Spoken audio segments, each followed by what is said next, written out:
Bien, bonjour à tous, donc merci d'être venus. Merci à ceux que je ne connais pas surtout d'être venus, c'est toujours plaisant. Donc moi je suis David Nerini, je travaille à l'Institut méditerranéen d'océanographie à Marseille, qui est une UMR de l'Institut Pythéas. Donc l'Institut Pythéas, c'est un observatoire des sciences de l'univers qui a pour mission d'observer l'univers. Donc il y a beaucoup de laboratoires depuis l'astrophysique jusqu'aux sciences terrestres, en passant par l'océan, qui appartiennent à cet institut.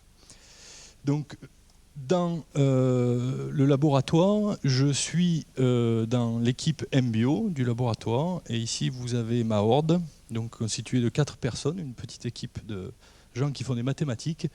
Mathias Gauduchon, Jean-Christophe Poggial, professeur, Mathias est maître de conférence, Claude Manté, ingénieur de recherche, et moi-même. Et les objectifs de cette petite équipe, c'est de s'intéresser à la complexité de systèmes biologiques. Alors, complexité en termes de nombre de variables ou de dimensions de description d'un système vivant. Il y a 2 approches qui sont essentiellement développées par ces 4 personnes. Une approche par modélisation déterministe, c'est-à-dire une approche où on va essayer de décrire l'évolution dynamique d'un système en utilisant un formalisme lié aux équations différentielles, et une approche dite de modélisation stochastique, où on va utiliser des approches statistiques et probabilistes pour essayer de décrire un système également. L'objectif de ces 4 personnes est de développer des outils qui vont permettre de réduire cette complexité. Alors réduire cette complexité, ça veut dire quoi? Ça veut dire que partant d'un système qui est très complexe, puisque en général on a affaire à des systèmes vivants, on va essayer de construire un jeu d'hypothèses par rapport à des questions qu'on s'est posées. Et ce jeu d'hypothèses étant cerné, on va construire un modèle qui vaudra ce qu'il vaudra au sein de ce même jeu d'hypothèses. Et on va essayer de s'intéresser surtout à la structure et à la dynamique de ces systèmes qui ont été construits, bornés par ce jeu d'hypothèses. C'est-à-dire que représenter la réalité, ça ne va pas être un des premiers intérêts de ces travaux, mais ça, si vous voulez, les outils qui sont développés vont nous permettre d'être un prolongement de notre pensée pour pouvoir travailler dans le monde des mathématiques qui ouvre certaines perspectives, vous allez le voir. Je vais vous donner mon point de vue sur l'océanographie. Il n'est peut-être pas partagé par tous, mais c'est le mien. Je pense que l'océanographie, c'est surtout pas une science en soi. Tout le monde dit toujours science, océanographie. Je pense que c'est un ensemble de disciplines scientifiques qui sont fédérées autour d'un même thème qui est l'océan. Ça sous-entend quoi? Ça sous-entend que si on s'intéresse à un système, à un sous-système de ce système océanique, un système vivant, un système physique, ou des échanges entre la colonne d'eau et l'atmosphère, on va avoir affaire à un consortium de gens qui font des choses différentes. On va avoir des physiciens donc, qui vont s'intéresser par exemple à la modélisation de la circulation dans un bassin. On va avoir des chimistes de l'océan qui, eux, vont être intéressés par l'évolution et la composition de l'eau, donc évolution spatiale ou temporelle de la composition de l'eau. Des biologistes qui vont s'intéresser à la vie dans ces océans et à l'environnement des organismes qui habitent ces océans. Alors, dans les biologistes, on va avoir des écophysiologistes, on va avoir aussi des gens qui font de la génétique des populations, et vous voyez que le terme de biologiste, c'est un fourre-tout. On retrouve encore des sous-disciplines très spécifiques relatives à l'étude de la vie, et etc. Il y a une place particulière que je mettrai pour les mathématiciens au milieu de tout ça, pour la simple et bonne raison qu'un des langages communs entre toutes ces disciplines, s'il en existe un, je pense que le plus répandu, c'est celui des mathématiques. Un physicien comprendra des équations, un chimiste également, un biologiste également. Donc c'est un langage qui, de par sa structure et de par sa construction, permet de fournir un fil d'Ariane et de guider, si vous voulez, un raisonnement au travers de ces différentes disciplines. Alors j'ai rajouté quelque chose en bas ce matin, en catastrophe. J'ai mis finalement, et pourquoi pas les sciences humaines également, qui interviennent là-dedans, parce que l'homme devient, alors facteur forçant, c'est peut-être pas un très bon terme, mais je l'ai mis quand même. L'homme a un impact de plus en plus fort, je pense notamment au niveau côtier, tant du point de vue de la chimie, mais aussi et surtout du point de vue de la biologie des organismes qui vivent dans l'océan. Donc l'homme devient de plus en plus un compartiment à étudier au sein de toutes ces disciplines scientifiques. Alors, j'aimerais aborder ici la démarche qu'on peut faire face à une question environnementale. Alors, j'ai mis un dessin du chat qui m'amuse beaucoup, qui est sur, je me trompe, qui est sur la porte de mes étudiants et qui dit la chose suivante: ma conviction est que l'univers a été créé par Donald Duck et Mireille Mathieu. Mireille Mathieu, c'est une chanteuse très appréciée des années 80, pour ceux qui ne savent pas. Et il rajoute de manière très juste: et je serais vraiment très meurtri que vous ne respectiez pas ma croyance. Ça, c'est très amusant parce que c'est un petit peu moi l'impression que j'ai de la démarche sociétale qui est engagée sur bien des problèmes environnementaux. C'est-à-dire que cette démarche elle est plus guidée par des choix émotionnels, par des caprices. Je pense notamment aux derniers événements en Bretagne liés au fait qu'on va à moyen terme avoir des problèmes pour circuler en camion et transporter du matériel. Et quand on propose de mettre une écotaxe, je ne parle pas de l'usage qui va en être fait, mais du principe même de mettre une écotaxe pour dire on va maintenant payer le vrai coût énergétique et environnemental de ce que peut coûter un déplacement à outrance de marchandises dont on n'a pas forcément besoin, on voit qu'il y a des caprices et il y a l'émotion qui prend le dessus, on va brûler des portiques, etc. Et la politique qui est en place derrière, c'est d'être relativement impuissante par rapport à ça et de dire il faut les comprendre. Moi, si demain je vais brûler un radar automatique, je ne sais pas comment ça va se passer. Enfin, la question n'est pas là. La seule chose que... Pardon ? Ils en ont donc aussi brûlé, mais ça, c'est pas plus mal. Cette phrase est très importante. La croyance, c'est une chose, elle est différente du savoir. Et la démarche à laquelle on a constamment affaire en tant que scientifique face à des questions environnementales, c'est d'essayer d'amener du savoir. Or, il y a plusieurs choses, et la phrase qui est là le résume bien. Alors, j'ai mis une référence qui n'est peut-être pas la bonne, c'est quelque chose que j'ai entendu à la radio, je crois que c'est Jean Jouzel, qui est une des personnalités qui appartient au consortium qui travaille sur les problèmes de réchauffement climatique, et donc dans le groupe du GIEC, qui cette année a dit la chose suivante: il suffit de quelques secondes pour colporter de fausses rumeurs concernant le réchauffement climatique, mais de nombreuses heures sont nécessaires pour montrer qu'elles sont fausses.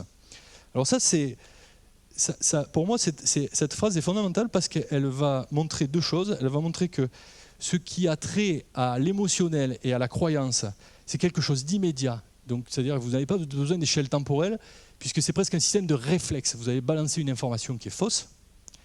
Par contre, quelque chose qui a rapport au savoir, il y a une autre échelle de temps qui va se plaquer là-dessus. Vous avez besoin de temps.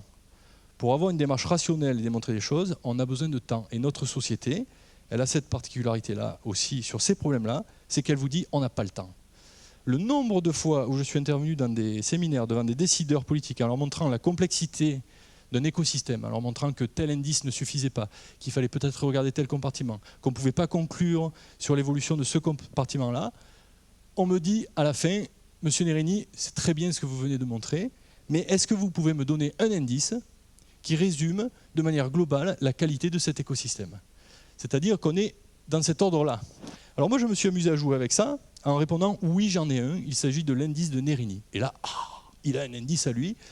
Je dis voilà, pour résumer la qualité de cet écosystème, c'est un chiffre qui est compris entre 0 et 100. Aujourd'hui, il est à 70,3. Et là, les décideurs réfléchissent 2 secondes. Là, il y a sa propre croyance qui va venir se plaquer par-dessus, son propre caprice de vouloir que les choses fonctionnent comme il a envie que ça fonctionne, c'est-à-dire d'avoir un indice pour résumer la qualité d'un écosystème. Et il va dire ce matin, je suis passé devant l'étang de mer, effectivement, l'eau était claire, 70, ça me semble pas mal, sachant que 0, c'est pourri, et 100, c'est un état qui est impeccable. 70, finalement, c'est pas trop mal, c'est plus que la moyenne, puis c'est vrai qu'il y a quand même des problèmes, il y a un peu les fumées, donc ouais, 70, c'est pas mal. Mais vous voyez que ça n'a strictement rien à voir avec le savoir, c'est quelque chose qui est lié à la croyance. Et quand on a attrait à un domaine scientifique tel que l'environnement, qui fait intervenir l'homme, à ce moment-là, il y a de la croyance. Croire qu'on met une écotaxe et qu'on va tous payer et que ne pas la mettre, c'est mieux, c'est une pure croyance. C'est quelque chose qui est purement émotionnel. On remet en cause finalement un système de fonctionnement qui est le nôtre, qui est qu'on a basé toute notre civilisation sur une demande accrue et une consommation accrue en énergie, et changer ce système-là, ça bouscule les esprits. mais c'est le savoir qui est derrière qui vous dit que les ressources de pétrole s'épuisent et que de toute façon, bientôt, on ne paiera pas le litre 1,30 €, mais peut-être 2 ou 3 €. Ça, c'est une réalité, mais pour l'instant, on ne veut pas l'entendre. Donc, je vais essayer de préciser ici la manière dont fonctionne la démarche qu'on peut avoir face à une question environnementale telle qu'elle est abordée, du moins dans mon équipe, et je pense que la démarche qu'ici, elle est assez générale. En général, tout provient d'un questionnement. Vous posez une question. Vous êtes couché sous un arbre, vous prenez une pomme sur la tête, pour prendre un exemple célèbre. Vous allez vous poser une question. Déjà, pourquoi est-ce que cette pomme vient me tomber sur la tête alors que j'étais tranquille en train de faire ma sieste? Première question. Vous reprenez une deuxième pomme sur la tête, mais elle tombe de bien plus haut et elle vous a fait mal. Vous prenez ces deux pommes qui ont à peu près la même masse et vous vous dites, il est possible que la vitesse de la pomme et le fait que ça me fasse mal dépendent de la hauteur de chute de cette pomme. Donc là, vous allez émettre, à partir de ce raisonnement, merci, vous allez émettre une hypothèse. Okay, l'hypothèse, c'est, pour ce qui est de la pomme, vous dites que la vitesse de la pomme dépend de la hauteur. Voilà l'hypothèse. La première question, c'est je prends une pomme sur la tête, ça ne me plaît pas. Pourquoi elle tombe? Et ça vous fait émettre une hypothèse qui est il y a un lien entre la hauteur et la vitesse d'arrivée de la pomme. Okay, derrière ça, vous allez essayer de vérifier votre hypothèse. Donc, vous allez d'abord définir des variables d'intérêt. Variables d'intérêt, qu'est-ce que ça va être? Ça va être la hauteur et la vitesse, dans ce cas-là. Okay, vous allez essayer de fabriquer une expérience, alors aussi difficile puisse-t-elle être, puisque il va falloir mesurer la vitesse de la pomme à une certaine hauteur, donc il vous faut un dispositif expérimental pour faire ça. Et puis vous allez essayer de répéter cette expérience dans des conditions les plus similaires possibles pour vérifier s'il existe vraiment une relation entre la hauteur de chute de la pomme et sa vitesse. À partir de là, vous allez interpréter. Interpréter, ça veut dire que vous risquez d'obtenir, si vous faites des expériences qui sont assez propres, on va mettre la vitesse de la pomme ici et puis la hauteur de chute ici, vous allez obtenir un graphe comme ceci, qui va faire une chose comme ça, okay, qui peut être bruité ou pas. Et vous allez voir qu'il y a une relation, il y a une fonction derrière tout ça, hein, qui vous dit la vitesse de la pomme, elle est reliée à la hauteur de chute via une fonction. Alors, soit vous en restez là, ça vous suffit, vous ajustez une fonction quelconque qui a la forme qui vous intéresse, et puis vous pouvez faire de la prévision ou ce que vous voulez. Ça vous a permis, si vous voulez, de déduire de certaines hypothèses une interprétation de votre phénomène, qui est là et purement descriptive. Mais en général, ce qui se passe, c'est que l'interprétation va modifier le questionnement. C'est-à-dire, ou vous allez rajouter des questions, ou bien affiner cette question. Okay, et puis on va tourner comme ça. Vous voyez que ce cadre-là, il n'y a pas de mathématiques là-dedans. Cette démarche-là, qui est une démarche d'abord par induction, puisque vous avez un questionnement qui vous mène à des hypothèses, et après qui est déductif, puisque de certaines hypothèses que vous avez faites, l'expérimentation vous permet de fabriquer une interprétation. C'est un système qui est bouclé, inductif, déductif. Il n'y a pas besoin de faire de mathématiques pour ça. Okay, la modélisation mathématique, ça va être un prolongement de la case hypothèse qui est ici. À partir du moment où vous avez défini des variables d'intérêt, vous allez creuser. Et là, vous allez avoir une boucle qui est un peu plus grande que expérimentation-observation, que la boucle 3 qui est marquée là. On va partir sur la droite ici. Vous allez commencer par étudier les liens entre les variables qui vous intéressent. Vous dites, est-ce qu'il y a un lien, par exemple, linéaire entre la vitesse et la hauteur de chute? Vous vous intéressez à une dynamique de population, vous regardez s'il y a des liens entre l'évolution de tel phytoplancton relativement à tel zooplancton, relativement à d'autres compartiments du réseau trophique, du réseau que vous êtes en train d'étudier. Vous avez soit le choix de faire un modèle directement qui va être explicatif, c'est-à-dire vous avez toutes les raisons de penser que telle relation entre une variable et l'autre est donnée par une certaine équation, vous pouvez justifier ça, ou vous avez aussi le choix de jouer masqué, c'est-à-dire de dire je ne m'intéresse pas au phénomène explicatif qui est derrière, mais je vais m'intéresser à la description d'une variable en fonction d'un paquet d'autres. Vous avez le droit de faire ça aussi. Partant de ça, en général, ces modèles vont dépendre d'un ensemble de paramètres. Alors qu'est-ce que sont des paramètres relativement à des variables? Ce sont des quantités qui sont immuablement fixées, mais qu'il va falloir estimer, qui vous permettent, si vous voulez, d'ajuster votre modèle. Si je reprends ce qui est ici, en gros, on sait que, vous allez voir quelque chose comme ça, que la vitesse au carré de chute de votre pomme est égale à k fois la hauteur de chute. K est un paramètre qu'il va falloir estimer. D'accord ? Il y a une relation linéaire entre ces deux choses-là, ou bien une relation en racine carrée, vous le voyez ici, si vous prenez la racine carrée de V. D'accord ? Mais ce paramètre-là, il est inconnu, et il va falloir l'estimer. Alors, comment faire pour l'estimer ? Ben, je peux déjà jouer avec le petit modèle que j'ai fabriqué, faire des simulations, et nous, ce qui nous intéresse dans l'équipe, c'est l'analyse mathématique du modèle qu'on a construit. Quels sont ses comportements ? On ne passe pas directement à la description de l'extérieur, on se dit, est-ce que je peux embrasser l'ensemble des comportements du modèle que j'ai ? Comment ces comportements sont modifiés par rapport aux valeurs de paramètres que je vais avoir ? Et de quelle manière je vais pouvoir donner une certaine fiabilité à mes prévisions si j'en fais avec ce modèle-là, par exemple. Okay ? Une fois que vous avez fait ça, ben vous pouvez utiliser de nouvelles données pour regarder si votre modèle est le bon. Par exemple, je reprends ça. J'ai fait l'expérience à Paris, je m'en vais à Vladivostok. Est-ce que j'obtiens le même paramètre? Ou est-ce que le paramètre bouge? Et je vais m'apercevoir, pour ce paramètre-là, qu'il bouge si je monte en altitude.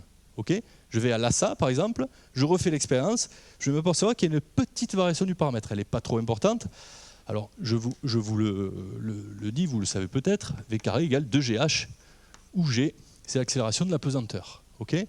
L'accélération de la pesanteur, on le sait, dépend de l'altitude à laquelle vous vous trouvez. De manière faible, mais elle en dépend quand même.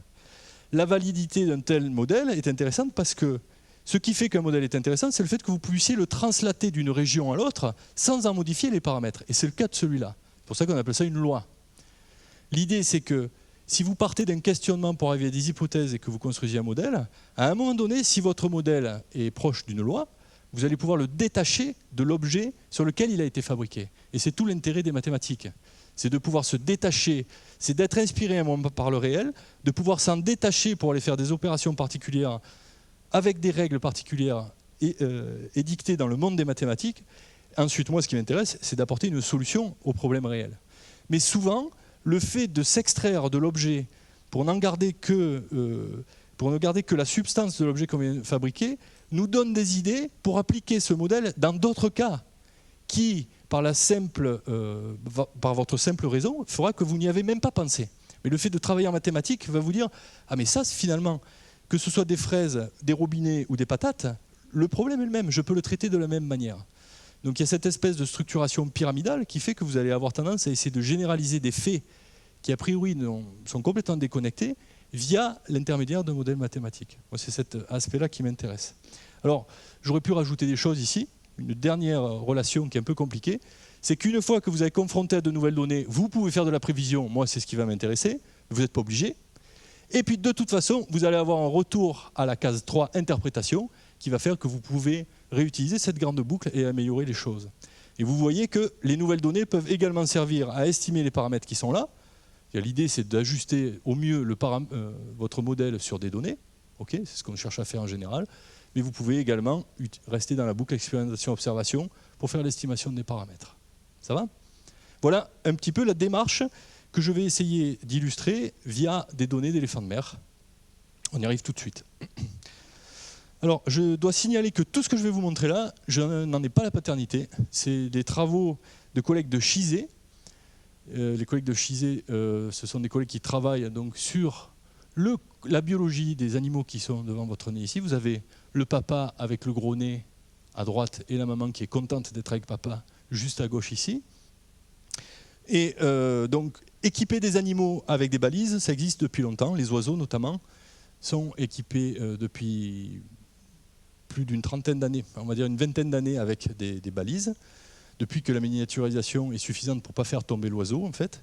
Équiper ces animaux-là, c'est beaucoup plus compliqué, vous allez voir pourquoi. Ce sont des animaux qui vivent à 90% dans l'eau, et vous avez besoin d'appareils très spécifiques pour pouvoir avoir une idée de leur comportement. Alors, il y a une grande colonie d'éléphants de mer qui vit à Kerguelen, donc c'est les territoires français d'Antarctique, hein, les TAF comme on dit. Et donc partant de ce territoire français qui est grand comme la Corse à peu près, ou légèrement plus petit que la Corse, il y a des gens qui se sont dit ben, on va équiper ces animaux avec certaines balises. Je vais d'abord vous montrer comment on fait pour équiper l'animal. Vous allez voir que dans certains cas, l'accès à l'observation, c'est pas facile. Et ça demande, on va revenir à la première diapo, où ça demande une collaboration entre de nombreuses disciplines scientifiques. Et ensuite, on va voir, je vais vous montrer juste 2 cas assez simples, puisque c'est grand public, de ce qu'on peut faire avec ce type de données. Alors, juste quelques mots sur le cycle d'alimentation et de reproduction de ces éléphants de mer. Vous avez la courbe qui est dessinée ici, c'est très schématique, c'est l'évolution du poids d'une femelle moyenne. Une femelle moyenne, elle pèse une demi-tonne. En octobre, elle met bas de son petit, elle perd plus de 50% de son poids. Elle met bas un petit qui va faire dans les 40 kg et qui va multiplier son poids par 3-4 en un mois. D'accord ? Alors ça, c'est une adaptation extraordinaire au milieu où vivent ces animaux, c'est qu'ils doivent repartir en mer pour se nourrir. Donc tout est fait pour accélérer de manière très forte l'autonomie du petit. En un mois, le petit est autonome. La maman repart en mer, elle se nourrit. Elle revient faire sa mue au mois de février. Donc le mois de février, c'est l'été, c'est la fin de l'été austral. Ok. Ensuite, il y a un voyage post-mue de mars à septembre et le cycle est rebouclé. La mère est féconde, très peu de temps après avoir accouché. Elle va garder la semence du papa et elle va déclencher. Le temps de gestation de ces animaux, c'est 9 mois. Et vous voyez qu'à partir d'octobre jusqu'à septembre, vous avez plus de 9 mois. Donc elle va garder le patrimoine génétique du papa en réserve et pour pouvoir déclencher une grossesse vers janvier-février ici, juste avant sa mue, et repartir ainsi de suite. Okay ? Donc en gros, ce qu'il faut retenir, c'est que ces animaux qui sont à terre 2 mois et en mer 10 mois. Alors, ces animaux sont des top prédateurs, c'est-à-dire des prédateurs de haut niveau du réseau trophique qui est assez simple dans l'océan austral. Et l'éléphant de mer se nourrit de poissons, des myctophidés, ce sont des petits poissons, aussi de calamars. Ce n'est pas marqué sur cet exemple-là, ce n'est pas moi qui ai fabriqué cette diapo ici. Et vous voyez donc à 4 niveaux trophiques, vous avez en gros la production primaire qui est assurée par le phytoplancton, broutée par du zooplancton. Les petits poissons viennent brouter le zooplancton et vous vous retrouvez très vite à un haut niveau trophique, notamment pour ces éléphants de mer. Ces éléphants de mer n'ont pas ou très peu de prédateurs, quelquefois des orques, mais c'est quand ils sont juvéniles, sinon ce sont des grosses bêtes. Un papa peut faire 5 fois ou 4 fois le poids de la maman, je crois, pour 5 mètres, 6 mètres de long. Donc ce sont de gros engins et ils ne sont pas trop inquiétés du point de vue de la prédation. Donc équiper ces animaux avec des appareils, ça va, dans un premier temps, l'objectif, ce n'est pas de construire des structures océanographiques dans un premier temps, au moment où ça a été fait, c'est pour comprendre la biologie de ces animaux, comprendre comment ils se nourrissent, quel est leur comportement sous l'eau, et où ils se déplacent pour se nourrir. D'accord ? Donc, on va essayer d'appareiller ces animaux pour étudier leur comportement, ça veut dire qu'on va essayer d'attraper, ici on essaie d'attraper une femelle avec un bonnet, on arrive à l'attraper finalement, donc elle est dans le noir, elle se calme, des fois un peu moins, donc là c'est une grosse mémère qui est en train de cabrer. Ensuite, immobilisation au sol, sur le tapis, on tape 10 fois et le KO est prononcé. Donc vous avez ici un ensemble de chercheurs d'horizons très différents. Par exemple, le monsieur au fond ici, qui a la seringue dans la bouche, c'est un vétérinaire, c'est lui qui va piquer l'animal pour l'endormir. Vous avez ici un fameux statisticien que les étudiants connaissent, qui est Pascal Monestier. Et vous avez ici un technicien des TAF et un thésard certainement ici de Chizé. Okay ? Donc il faut aussi là un assemblage de gens très différents pour pouvoir travailler sur un sujet commun qui est l'étude de la biologie de ces animaux. Une fois que l'animal a été capturé et endormi, on peut procéder à des données de biométrie. Alors ici vous avez un exemple qui est un des plus simples, c'est la taille, le poids. Là vous avez une bête qui fait 480 kg. Pesé par le statisticien pour donner de la validité au poids qui est mesuré. Et on peut aussi prélever à l'intérieur de l'estomac de ces animaux pour regarder leur régime alimentaire. On va voir notamment des becs de calamar, on retrouve ce genre de choses. On va retrouver des déchets de poissons qui sont plus ou moins analysables, des otolithes aussi on peut retrouver. Et ensuite, on va équiper ces animaux en collant à différents endroits de leur corps, différentes balises. Vous avez ici Christophe Guinet sur les 2 photos, qui est le papa de ces expérimentations-là. Et il est en train de coller avec du mastic sur la gauche, une balise, et vous voyez la petite antenne qui permet de transmettre via le système Argos des informations en temps réel. Cette balise, on va voir en détail tout à l'heure ce qu'elle contient comme capteur et ce qu'elle permet de mesurer, tant du point de vue de la biologie de l'animal que du point de vue de l'environnement autour de ces animaux. Donc une fois que la bébête est équipée, elle va se réveiller doucettement, et puis elle va partir en mer. Elle va repartir, et a priori ça ne la dérange pas trop, sauf que des fois elle se transforme ici, sur la dernière diapo, en tracteur à laminaire. Vous voyez qu'elle a un laminaire coincé sur le nez. Enfin, a priori, la transformation en licorne ne l'a pas trop dérangé, du moins pour ce qui est de son comportement alimentaire. C'est pas très lourd, ces animaux sont costauds, donc il a été montré que ça n'avait pas d'impact, a priori, sur leur comportement. Alors, quelles variables sont mesurées sur ces animaux? Donc vous avez deux types de balises qui sont collées sur la tête et sur le dos. Le comportement, c'est tout nouveau, ça vous allez voir tout à l'heure, les dates, c'est 2010. On arrive aujourd'hui à détecter le comportement de plongée en 3D de ces animaux grâce à des accéléromètres, donc qui sont des objets qui, c'est un peu, si vous voulez, l'équivalent de votre gyroscope sur votre téléphone portable, sauf que ça mesure la variation de vitesse de l'animal lorsqu'il se déplace en 3D, donc sur 3 axes. Vous avez un magnétomètre. Alors à quoi sert le magnétomètre? Il sert à repérer le nord. Parce que quand l'animal plonge, en gros, ça va être une boussole qui vous donne la direction de mouvement de l'animal en 3 dimensions. Vous avez également des mesures de pression qui vont être doublées par ce qu'il y a sur la tête de l'animal ici. Alors pourquoi est-ce qu'on met des balises sur la tête et sur le corps? La tête, les mouvements de la tête nous intéressent pour essayer de regarder, pour essayer d'avoir un accès à l'effort de pêche de l'animal. Parce que c'est ça qui est intéressant, c'est d'essayer de voir en fonction des mouvements de sa tête si on est susceptible de donner une probabilité de capture, d'événements de capture en fait. C'est ça qui va intéresser, vous allez voir tout à l'heure comment on procède. Vous avez également la trace GPS, la pression, la température, la lumière. Vous voyez que ces capteurs sont différents de ceux qu'il y avait avant. Sur certains animaux ici, voilà, ici vous allez récupérer salinité, oxygène,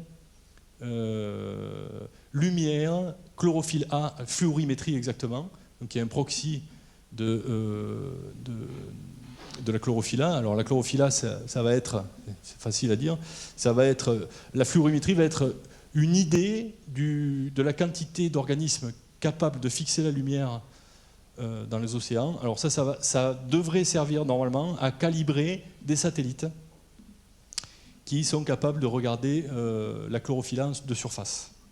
Okay, c'est tout nouveau, donc il y a des problèmes avec ces capteurs-là qui saturent très vite. Bon, vous verrez tout à l'heure des exemples de ce type de capteurs. Il y a aussi un accéléromètre sur la tête qui permet, je vous l'ai dit, de mesurer les événements de capture. Donc je vais m'intéresser dans un premier temps aux positions GPS de ces animaux. Qu'est-ce qu'on en fait? Vous avez ici l'île de Kerguelen, vous voyez le plateau qui se continue vers le continent antarctique, donc là on a le dos au nord, et vous voyez deux trajectoires d'animaux avec leur plongée effective à chaque point. D'accord? Donc vous allez récupérer tout le long d'un trajet des plongées d'animaux avec des mesures de température, salinité, etc. Un ensemble de variables que vous avez identifiées comme étant importantes à mesurer pour quantifier le milieu et essayer d'étudier le comportement de l'animal. Ce qui est très étonnant, et moi ce qui m'a toujours frappé, c'est la rectitude avec laquelle l'animal part de son île et trace vers le plateau continental antarctique. Il y a 2500 km pour arriver là-bas quand même. Quelque chose qui m'a intéressé, donc voilà un ensemble de trajectoires pour l'année 2010, je crois, okay, qui ont été acquises. Donc vous voyez les divers déplacements. Donc on a des lignes droites qui tracent jusqu'au plateau continental et puis une zone où les animaux vont stagner avant de revenir. Et puis ce qui est très étonnant, c'est ça, c'est la différence de comportement entre les mâles et les femelles. On a aussi équipé les chercheurs ont aussi équipé des mâles. Vous voyez que la femelle a tendance à rester le long, plutôt à droite de Kerguelen, hein, le long de certaines structures océaniques, et vous voyez que les mâles, eux, ont plutôt tendance à partir loin de la maison, vers le plateau continental antarctique, certainement pour avoir la paix un petit peu. Donc ils vont se nourrir sur le plateau continental antarctique et revenir ensuite, alors que les femelles ont en moyenne un comportement différent. Et les femelles vont plus rester sur des structures océaniques qui sont en fait des fronts, qui sont liés au front polaire ici, antarctique qui fait le tour de cette région. Voilà. Alors, lorsqu'on s'intéresse à une trajectoire, donc je me mets cette fois sur une trajectoire de l'animal, je peux regarder les profondeurs de plongée. D'accord ? Donc voilà toutes les données durant toute la course de l'animal, le long d'une trajectoire. Vous voyez par exemple qu'on a des profondeurs atteintes qui peuvent être de l'ordre de 1500-2000 mètres. C'est-à-dire que cet animal fantastique est capable de plonger à 1500 mètres pour aller se nourrir exclusivement. Donc évidemment, la profondeur de plongée va dépendre de l'endroit où se trouve la ressource auquel va avoir accès l'animal et surtout de la profondeur de la zone où il se situe. Je vais faire un zoom sur la zone qui est là, c'est une journée, et on va regarder comment ça se trame sur une journée. Voilà, une journée, vous voyez qu'il y a un cycle jour-nuit, dans les plongées aussi, lié au cycle de la ressource auquel accèdent ces éléphants. Vous savez qu'il y a un cycle jour-nuit du zooplancton, donc le reste du réseau trophique va suivre également. La nuit, c'est le jour, pardon, l'animal est obligé de descendre plus bas que la nuit, puisque la nuit, le zooplancton remonte. Et vous voyez que vous avez un certain nombre de plongées, et puis ça reste un petit peu en bas, puis ça remonte, etc. etc., etc. Alors sur cette journée-là, vous avez une profondeur moyenne de plongée de 450 mètres, une durée moyenne de plongée de 20 minutes, une durée moyenne en surface de 3 minutes, un nombre moyen de plongées par jour de 60 plongées. L'animal passe 90% de son temps sous la flotte. Okay, donc c'est un animal qui a des poumons, c'est un mammifère, et il passe 90% de son temps sous l'eau. Je trouve ça assez étonnant. Vous avez aussi accès à autre chose lorsque vous vous placez le long d'une trajectoire. À droite sur le panneau, latitude, longitude, vous partez de Kerguelen pour aller sur le plateau continental antarctique. Et j'ai isolé seulement quelques points que vous voyez marqués en gros ici. Et à chaque point correspond un profil de n'importe quelle variable que vous avez mesurée. Okay ? Donc vous avez par exemple ici la profondeur de mesure max de quelle variable ? De la température. Donc vous voyez que vous avez des températures de l'ordre de moins 2 degrés jusqu'à 4 degrés. En gros, les températures les plus chaudes, c'est lorsque vous partez de Kerguelen, ça va vous donner des profils qui vont avoir plutôt cette structure-là, avec un plateau assez bas, un fond de l'océan assez bas. Et lorsque vous vous rapprochez du plateau continental, vous avez quasiment 500 mètres de flotte, 500 mètres d'eau à moins 1,8 degré. C'est-à-dire que l'animal, il est dans la glace pilée. Endroit où les bateaux ne peuvent pas accéder pour aller mesurer des variables océaniques. Ce n'est pas possible. Okay ? Et en dessous, vous allez retrouver une structure marine, vous le voyez, on appelle ça une thermocline. Vous avez des eaux très froides de surface liées à la glace du plateau continental, antarctique, et ensuite vous plongez dans des eaux plus océaniques qui tournent autour de 0 degré. Et l'animal ici atteint une profondeur max de quasiment 1500 mètres pour aller se nourrir. Autre donnée que je trouve très touchante, vous allez voir pourquoi, il y a des chercheurs qui se sont amusés il n'y a pas longtemps à mettre des sonomètres sur le dos de l'animal. Vous le voyez ici, ça s'appelle une acousonde. Toujours l'accéléromètre et le GPS sur la tête. Donc l'acousonde, elle contient un certain nombre d'appareils électroniques. Vous avez la température qui est mesurée, vous avez de la mémoire. Qu'est-ce qu'il y a d'autre là-dedans ? Il y a un tiltmeter, c'est un accéléromètre. Il y a aussi un accéléromètre là-dessus. Il y a de la pression, il y a un compas en 3D, et etc., plus des batteries. Et vous allez voir les données qu'on récolte, elles sont assez étonnantes. Alors moi je me dis, pourquoi on met un sonomètre sur le dos de ces animaux ? Donc voilà plusieurs plongées. D'accord, vous avez des plongées ici qui sont enregistrées. Voilà le son qu'on entend. Et ici, vous avez les données d'accélérométrie. Alors, ces sons vont servir à étudier le comportement de l'animal, notamment le fait de capturer ou pas une proie, l'écophysiologie, donc la fréquence respiratoire et le rythme cardiaque de ces animaux. On peut entendre le rythme cardiaque et la respiration de ces animaux. La distribution de la biodiversité acoustique, alors, je ne sais pas trop ce que c'est, mais j'ai une petite idée quand même, je vais vous montrer ce qu'on entend après. J'ai un enregistrement qu'on arrive à détecter avec ces capteurs-là. Et le climat, alors j'ai appris ça, je ne savais pas, c'est qu'on peut estimer la vitesse du vent en surface grâce au son, et la hauteur des vagues également, en fonction de la manière dont elles déferlent. Donc le son donné par le déferlement des vagues, il y a une très bonne relation entre le son et la hauteur des vagues. Donc c'est une information qui est très priser ça parce que les satellites qui mesurent la hauteur des vagues, ils ont besoin d'être calibrés et que c'est pas simple de mesurer la hauteur de vague. Alors vous allez voir, donc voilà ce qu'on entend des fois. Donc ici vous avez une baleine bleue antarctique, ici une baleine de Madagascar qui sont, donc les sons sont récupérés ici, on entend chanter ces animaux sur ces sonomètres. Et je vais vous montrer un profil le long d'une plongée. Donc vous avez ici la durée sur l'axe horizontal et la profondeur atteinte sur l'axe vertical. L'animal part de la surface, il plonge, il stagne au fond à un certain moment, il remonte. Durée de plongée à peu près 20-25 minutes. Okay, voilà ce qui se passe quand on regarde ce spectre. Alors ce graphique-là s'appelle un spectre en temps et en fréquence. Et la couleur correspond à une intensité de son pour une fréquence donnée. Okay, vous savez que le son, c'est un ensemble de fréquences, le son audible pour nous, c'est un ensemble de fréquences d'une valeur basse à une valeur haute, et que l'intensité du son, et les sons que vous entendez, vous allez exciter certaines fréquences. La couleur rouge ici correspond à l'intensité de ce qu'on entend pour la fréquence donnée instantanément. Ça va?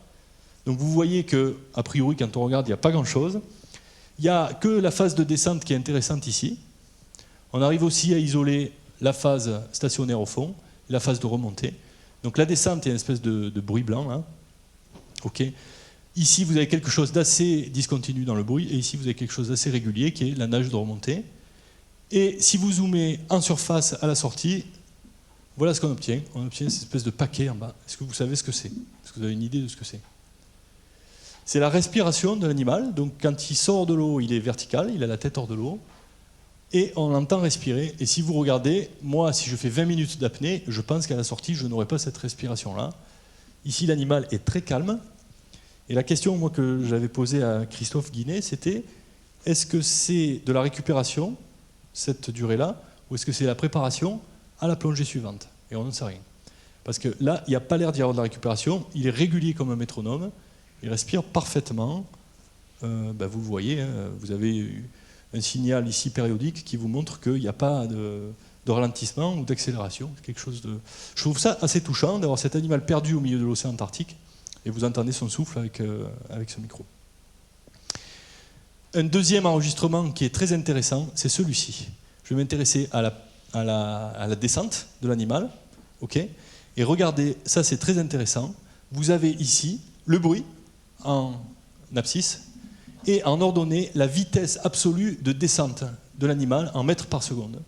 Il y a une relation exponentielle entre ce bruit et cette vitesse de descente, et si vous regardez les données, elles sont pas mal ajustées par le modèle qui est en bleu. Ici, on a donc besoin aussi de faire d'utiliser un modèle pour pouvoir utiliser des données de bruit qui vont permettre de déduire une variable qui est peut-être plus difficile à mesurer, qui est la vitesse de descente. Ok, enregistrer du bruit, c'est pas très compliqué. Même si vous le voyez, il faut quand même faire du traitement du signal en haut pour clarifier et détecter des zones intéressantes dans ce spectre temps-fréquence du bruit. Les données d'accélérométrie, je vais vous les montrer. C'est un collègue d'une école d'ingénieurs dont je citerai le nom tout à l'heure qui a, à l'aide des données d'accélérométrie, est capable de recréer la trajectoire effectuée par l'animal sous l'eau. Donc l'animal ici part en surface. Si vous prolongez ici, vous avez 0, l'attaque. Il plonge de manière très linéaire. En fait, il se laisse tomber comme un avion.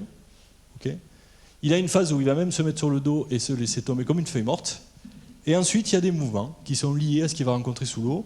Et on pense qu'il est en train de se nourrir, notamment quand il y a des mouvements d'accélération comme ceci.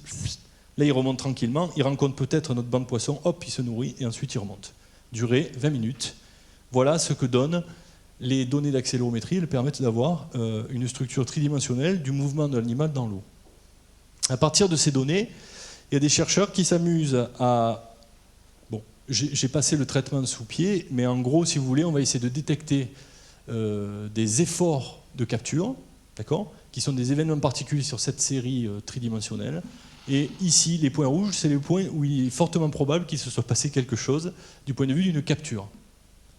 Ça va? Donc une fois que vous avez fait ça sur une plongée, vous voyez que l'animal se nourrit essentiellement sur sa phase plateau à la profondeur voulue. Vous pouvez, sur une trajectoire, repérer... Alors ici, ce n'est pas une trajectoire. Vous pouvez déjà plaquer une deuxième variable dessus. Ici, c'est la température. Où se nourrit l'animal? préférentiellement dans des eaux chaudes à proximité de la thermocline ou pas. Donc là, on voit qu'il se nourrit essentiellement sous la thermocline, c'est-à-dire sous le gradient de température, à peu près au fond. Vous avez ici des événements probables de capture. Et ensuite, vous pouvez mettre ce nombre d'événements par plongée sur la trajectoire de l'animal et repérer ainsi, ou espérer repérer, les zones propices à la capture de nourriture. Une fois que vous avez ces zones, vous pouvez essayer d'aller regarder les caractéristiques océanographiques de ces zones. Est-ce qu'elles sont particulières? Est-ce que ce sont des zones de front? Est-ce qu'on peut les confronter à des images satellites? Donc vous voyez qu'il y a d'autres questions qui vont se poser là derrière. Okay, vous avez ici la trajectoire de l'animal qui est parti à l'est de Kerguelen et qui a fait une boucle ici. Okay, et ça, c'est un zoom, je pense, sur cette zone-là, sur la zone du bout. Voilà. Alors, depuis quand a-t-on acquis ces données? Parce que ce qui est intéressant aussi, c'est d'avoir des séries temporelles de ces données pour regarder comment vont évoluer les variables océaniques. En 2007, vous avez eu, depuis 2003, on mesure régulièrement conductimétrie, c'est-à-dire ce qui va permettre de donner la salinité, température et la densité de l'eau. Okay, en combinant conductimétrie et densité de l'eau, vous pouvez avoir la salinité de l'eau. Donc on mesure la température salinité de manière à peu près correcte. Les premiers essais en 2007 ont été faits, vous voyez c'est les périodes test, c'est les petits pointillés, ont été faits pour la fluorimétrie. Depuis 2007, on a acquis des données de fluorimétrie, donc qui donnent une idée de la quantité de chlorophylle qui se trouve dans le milieu. Vous avez l'oxygène également, qui sont des capteurs qui sont difficiles parce qu'ils se dérèglent souvent, ils sont assez lourds, ils sont assez gros. Donc ça fait pas très longtemps qu'on est capable de mesurer de l'oxygène. La lumière, évidemment, elle a été mesurée à peu près simultanément avec la fluo. Et l'accélérométrie et la magnétométrie, on y a accès depuis 2010 seulement, pour les données françaises. Ok ? Alors, qu'est-ce que ça vaut? La question qu'on peut se poser, c'est qu'est-ce que valent? Parce que là, par extension, on peut se dire maintenant, on a accès à des variables océaniques. Peut-être qu'on a regardé le comportement des animaux, qu'on a compris les choses, mais toutes ces données, on en fait quoi? Est-ce qu'elles peuvent servir à qualifier la structure de l'océan Antarctique? Alors, il y a des engins que je ne connaissais pas non plus, c'est qu'on appelle des ARGO, des engins autonomes d'échantillonnage, je ne sais pas s'il y en a qui connaissent ça dans la salle, qui sont des engins qu'on va lâcher de manière passive dans l'eau, qui vont avoir un temps de plongée. Vous le voyez, ici vous avez la descente. Donc pendant la descente, on va mesurer température, salinité. Arrivé au fond, il y a un système qui se déclenche pour pouvoir le faire remonter. Et puis en gros, en 10 jours, vous avez un cycle qui permet de faire un profil vertical du haut vers le bas et réciproquement 10 jours après. Ok ? Il y en a 3000 déployés dans la zone antarctique. Qu'est-ce que valent les données d'éléphants de mer à côté de ces choses-là? Alors, les profils d'éléphants sont en général de moins bonne qualité. Ils ont une moins bonne résolution verticale, c'est-à-dire moins de points de mesure, parce qu'ils vont plus vite en descente. La profondeur atteinte max, vous voyez qu'un éléphant ne va pas s'esquinter à descendre jusqu'en bas quand il trouve de la nourriture avant. Donc son comportement alimentaire va diriger l'endroit où il va descendre. Donc ce n'est pas des robots, hein, ce n'est pas des robots radiocommandés. Et vous avez une précision moindre sur les mesures de salinité. Bon. Par contre, ces données éléphants sont d'excellents compléments des données Argo, parce que essentiellement, il y a une meilleure résolution spatiale et temporelle. Vous voyez que les animaux vont à peu près partout. Argo, lui, il est soumis à la courantologie. Si vous le lâchez dans un gire, il va rester dans le gire jusqu'à ce que mort s'en suive. Okay. Et par contre, l'éléphant de mer, il est aussi capable d'accéder à des zones où vous ne pouvez pas mettre de balises de mesure parce qu'il y a de la glace, tout simplement. Et parce que quand l'engin va vouloir remonter, il va taper la tête sur les icebergs et sur la glace qui est en surface. Alors que les animaux ici, eux, sont capables d'aller échantillonner des zones toute l'année où il y a de la glace et où on ne peut pas accéder ni en bateau ni avec ce type d'engin. Alors si vous allez faire un tour sur le World Ocean Database, voilà ce qu'on voit. Vous avez ici répertorié par tranche de latitude les différentes données qui proviennent des différents engins qui sont utilisés pour mesurer des variables océaniques. Vous voyez qu'en rouge, vous avez les éléphants de mer, en bleu, les systèmes Argo, et CTD, c'est tout ce qui est campagne océanographique fait avec des navires. Et vous voyez que lorsque vous descendez vers de grandes latitudes sud, il se passe la chose suivante, c'est qu'à partir de 55 sud, c'est-à-dire pas trop bas quand même, ça doit être quoi 55? Ça doit être Amsterdam à peu près. Amsterdam, je sais pas, Bordeaux c'est à 40. 55 c'est quoi Amsterdam, on va dire, dans ces eaux-là à peu près. Au-delà d'Amsterdam, mais dans l'hémisphère sud, ce qui va dominer essentiellement, c'est les éléphants de mer. Et à partir de 65 sud, vous voyez que les seules mesures accessibles, les seules mesures océanographiques accessibles, ce sont les éléphants de mer qui les donnent. Ok. Alors, il y a un petit warning ici que j'ai laissé, c'est que les données qui sont accessibles, elles ne sont pas validées. C'est-à-dire que des fois, il y a des dérives des capteurs, que rien n'est corrigé. Donc voilà, ça va aussi poser des problèmes. Ça, mathématiques derrière, de nettoyage de ces données, de simplification d'acquisition, etc. Est-ce qu'on est obligé de mesurer 500 points sur un profil pour avoir un bon profil? C'est des questions qu'on peut se poser avec des outils mathématiques. Enfin, des questions avec lesquelles on peut répondre en utilisant des outils mathématiques. Vous avez ici les positions GPS dans le temps et l'espace. Alors j'ai représenté, enfin, j'ai piqué cette carte à Guinée Consortium. Vous avez tous les pays qui sont impliqués dans le balisage des animaux. Vous avez ici l'ensemble des trajectoires. Donc en gros, il y a 410 animaux équipés sur les trajectoires qui sont là. Vous voyez 200 000 profils environ. Et vous avez la répartition en haut, avec les histogrammes, des profondeurs moyennes, des accès à différentes profondeurs. Donc profondeur moyenne, vous voyez qu'en moyenne, vous êtes à 500 mètres de fond. Aux années, vous voyez qu'il y a un effort important depuis 2007 pour acquérir ces données, avec une légère baisse, je ne sais pas pourquoi après. Les données mensuelles, d'accord, donc, parce que ces données-là, elles sont à la fois spatiales, mais à la fois temporelles. Elles vont aussi varier dans le temps. Quand l'éléphant s'en va et revient, il y a 4 mois qui se sont écoulés. On ne peut pas considérer que l'océan est resté statique. Donc on a aussi, on peut dérouler le temps relativement aux données qui sont là. Et puis les différentes latitudes, c'est ici ce graphique est redondant avec ce que je vous ai montré précédemment. Alors, si je fais un bilan de tout ce que je viens de vous montrer, on a vu que toutes les données récoltées sont multivariées, c'est-à-dire qu'il y en a une grande variété. Température, salinité, oxygène, accélérométrie, etc. Et observées en grande quantité. Il y a une grande quantité de données observées, donc ça c'est plutôt tant mieux. Sauf que ça va poser après des problèmes de stockage, okay, ou de déstockage. Elles présentent tout un aspect soit spatial, soit temporel, mais le plus souvent les deux, tant qu'à faire, autant que ce soit bien compliqué, c'est-à-dire multivarié, avec une dimension spatiale en plus et une dimension temporelle. Donc ça va aussi poser un problème. Elles ne sont pas toutes échantillonnées à la même fréquence. Alors ça, c'est pire que tout. C'est-à-dire que lorsque vous voulez comparer un profil de salinité avec un profil de température pour essayer de trouver des relations entre ces deux variables, vous n'avez aucun point qui converge ou assez peu de points. Donc il faut utiliser des techniques mathématiques qui vont permettre de combler ces lacunes. D'accord ? À un moment donné, il va falloir, je vais vous en montrer une tout à l'heure, qui permet de reconstituer les profils à partir de données qui ont été mesurées ponctuellement. Alors, certaines de ces données sont très coûteuses à acquérir en temps ou en énergie, notamment la fluorimétrie, c'est quelque chose qui coûte de l'énergie, et les capteurs sont très chers. Donc il y a très peu de mesures par jour, relativement à la lumière. Si vous voulez, il y a deux mesures de fluorimétrie par jour, et vous avez une mesure de lumière à chaque profondeur de plongée. Donc un autre problème qu'on a déjà vu apparaître tout à l'heure, c'est est-ce que je peux reconstituer à partir de données faciles à échantillonner des données qui sont plus difficiles à échantillonner, et si oui, avec quelle fiabilité? Alors, c'est ce que je vous disais à l'instant, je vais vous montrer deux petits exemples ici. Comment fait-on pour comparer des profils qui ont été différemment échantillonnés, d'accord, c'est-à-dire où vous n'avez pas le même nombre de points le long de la colonne d'eau, et je vais vous montrer une extension de la méthode qui a permis de vérifier le lien entre deux types de profils vers la cartographie de certaines variables dans l'espace. Là encore, on se retrouve dans le schéma où, en se détachant de l'objet d'étude et en travaillant avec un modèle mathématique, on arrive à le généraliser pour répondre à une autre question qui, a priori, n'était pas... qui, a priori, ne faisait pas correspondre les données sur lesquelles vous avez pensé aux hypothèses et aux modèles que vous avez construits. Je ne sais pas si c'est clair ce que je dis. J'espère.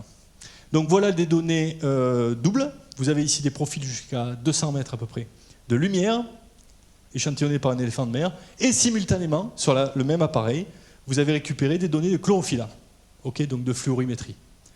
L'idée qu'on a ici, c'est se dire, est-ce que si je mesure la lumière, je peux prévoir la forme des profils de chlorophylla? J'ai bien dit prévoir la forme. C'est ça qui va m'intéresser. Donc c'est la question qui est en dessous. Est-il possible de prévoir des données de fluo en utilisant des données de lumière? Alors oui, j'écris les choses simplement. Un profil de fluorométrie, c'est une fonction qui va être indicée par la profondeur x.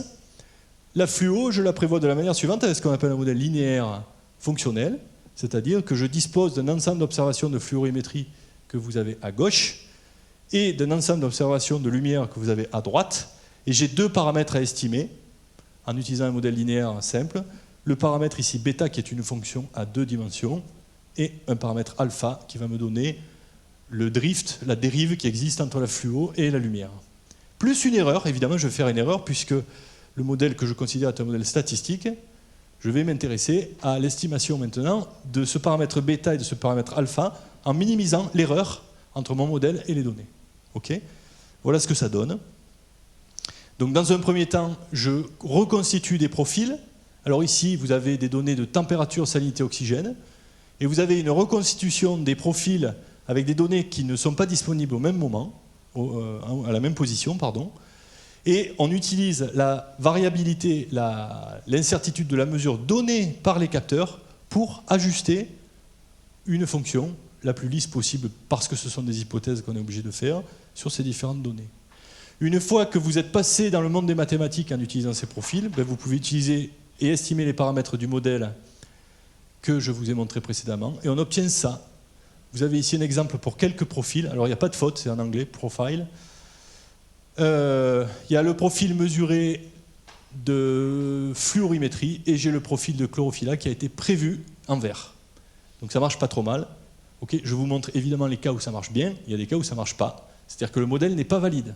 Relativement aux hypothèses de travail, il y a des données qui sortent de ce modèle. Notamment, la nuit, vous n'allez pas utiliser des données de lumière pour prévoir la chlorophylla. Ça n'a aucun sens. La nuit, il n'y a pas de lumière. Par contre, la chlorophylla, elle n'a pas disparu, elle est toujours là.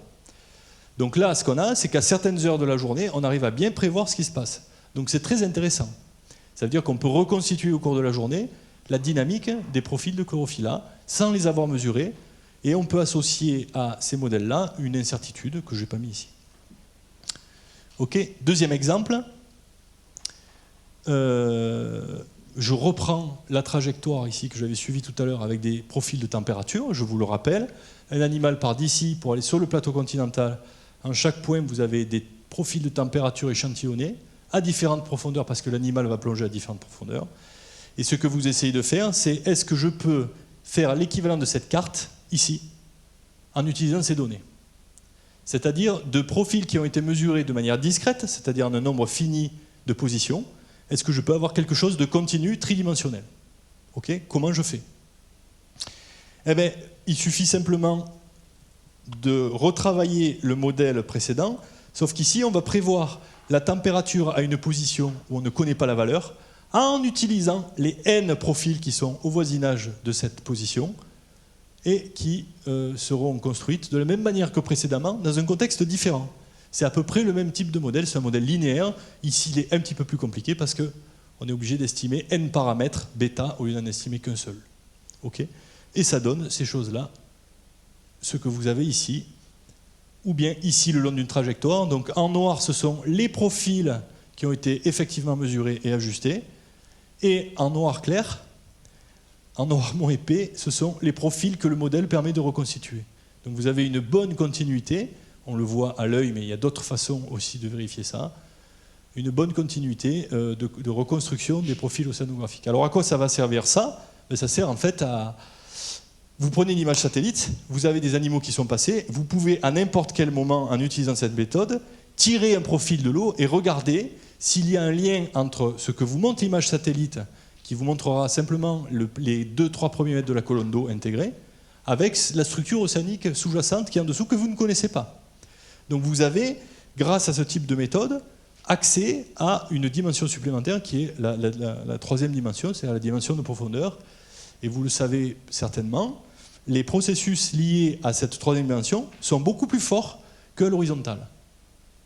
On a des variations beaucoup plus fortes de température, salinité ou d'un ensemble de variables physico-chimiques dans l'eau de mer sur la plus petite dimension qui est la troisième dimension. Ok? Qu'en 2D. Voilà. J'ai terminé. Merci. Si vous avez des questions, il ne faut pas hésiter.